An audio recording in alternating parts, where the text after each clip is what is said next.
Hi there, I'm Jon Kane. I am the EMEA Senior Director for Channels and Alliances here in EMEA. And I'm responsible for all of our partners, Exclusive Networks and other disties, all of our partners, their resellers, GSIs, and managed service providers. But I also look after our alliances, which are basically our ecosystem vendors that we work with, whether they're security, network, or infrastructure vendors. I mean, there's so many number of areas that not just we as a company, but generally from the cybersecurity market are changing. And number one is just the number of tools, the number of sprawl, the numbers of different vendors out there that are selling. And we can see that increasing. We have every year an annual hybrid cloud security survey, and 69% of all IT leaders and security leaders just could not cope with tool sprawl. So we can see that only getting bigger. And obviously that leads then to consolidation, and that's going to be one of the key factors that we're already seeing now, and I think is going to be changing over the next few years. So trying to reduce the number of vendors that you have, because for every vendor needs to be training, needs to be a renewal for that, needs to be support for that product, and we as a company are very, very keen to make sure that you're utilizing every single product that you have to get the best out of that. Because again, the smaller number, the more that you can manage, the more secure you can potentially be. Another area is zero trust, and that is becoming more and more prevalent, and I can only see that getting bigger over the next few years. Again, back to our survey, 80% of IT security vendors that security leaders, that we spoke to, they all said that zero trust will become a major topic for them over the next 12 months. So again, if you can't see everything, then you can't be compliant, you can't actually look at zero trust. So I think those areas just as a whole are going to be one of those. But back to partnering, the skills gap is increasing. I think the partner players have become even more important because those end users are really struggling to be able to keep on top of all of these tools. They're going to look to partners to be able to actually plug that gap, and more importantly, make sure they look after each of those products. Without Exclusive, we couldn't work, not just here in the Middle East, but across the whole of Europe. We work with Exclusive Networks. We consider them as part of our team.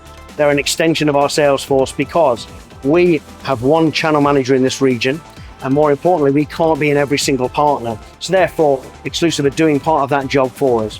They're making sure that every single product that we're trying to sell is more importantly being pushed out to those different partners that we work with. So number one, they're an extension of our sales force. And actually, from an Exclusive point of view, it's the other ecosystem vendors that are really important. Exclusive are selling a lot of our different alliance partners that our product works with. Either we're taking feeds from or feeding feeds into or feeding data into, which makes our tool, and more importantly those other vendors' tools, more effective and make you getting more bang for buck, as we say. So actually Exclusive are better placed than we are to be able to go out and properly solution sell, rather than just sell one particular product. They're going out and selling a solution, they're selling an idea that they can sell. ROI is always a really important term, and more importantly, trying to prove ROI is quite difficult. But number one, straight off the bat, we actually have an ROI calculator on our public website, and we encourage any end users to try that. But first of all, understanding what the benefit can be straight off the bat. So when it comes to return on investment, being able to get more bang for buck, as I said before, is making sure you can get the best out of every single product. Our tool is specifically garnished towards making sure that they can create that return on investment, i.e., we're reducing the amount of data that's in there and only giving the most important data to each of those security and network vendors. So already they're able to then cope with those alerts that are coming in. So again, that's where we're talking about return on investment. Typically, and again, back to any survey, back to what we try, we typically see a return on investment within 9 months if they purchase a Gigamon product, to not only aid them to pay back that investment they've made in Gigamon, but also to start getting better utilization out of all those other vendors as well. So again, I certainly say from an ROI point of view, that's one thing we really push, but don't take our word for it. Go to the website and try our ROI calculator. That allows you to edit all of the information, all of the costs of all of the tools that you already have in play, and it will give you an idea of how successful our tool can be to try and help you as an end user to be able to use our product and more importantly gain a benefit from there. And the final part is, again, we're a company, you can take our word for it, but we'd rather you try it. So we have POCs and demos that allow you to use our product in your own environment, and that's by far the best method for you to be able to see how our product works and gives you ROI. Before taking any journey, and something that our CEO always talks about is kind of zero trust, for example, is zero trust is a journey, not a destination, right? What we're looking for here is any digital transformation project that you have, ensuring that you've got a robust and secure environment before you can start advancing. So for what we typically see is the larger tools you have, the different methods you're going to, if you cannot guarantee security, if you can't ensure that you know exactly what it is that you're opening up in terms of your network, then therefore you're going to be restricted in terms of what you can achieve. So from a digital transformation point of view, it's absolutely crucial that vendors like ourselves and other security vendors as well, you need to exactly understand what it is that you're seeing. And as you know, from a Gigamon point of view, we show everything that takes place on a network. And again, if you can't see everything, you can't 100% trust everything that you're seeing. So for us, it's absolutely vital that before you start thinking about any digital transformation project, you've got to know what it is that's out there and what you're seeing.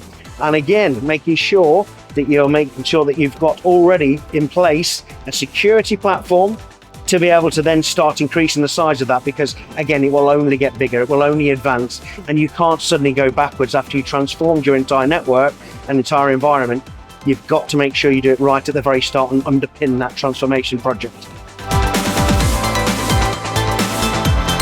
I have a very personal opinion on this.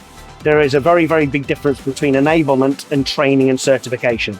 So certification means somebody can go onto our website and they can watch a video for an hour and feel as though they might understand our product and how it works. Now that's certification, and that's a certain amount of training. We believe enablement is a very, very different thing. And enablement is actually spending time with a partner, commercially and technically, so that they understand how our product works. But how our product also works in conjunction with those alliance and those ecosystem vendors. So spending time with them face to face. And in this region, we actually have a dedicated channel SE alongside our CAM that's able to then help them commercially and technically understand where our product fits. Again, Gigamon is not just sold in isolation. We sell it alongside other vendors and other products. Again, the exclusive hold.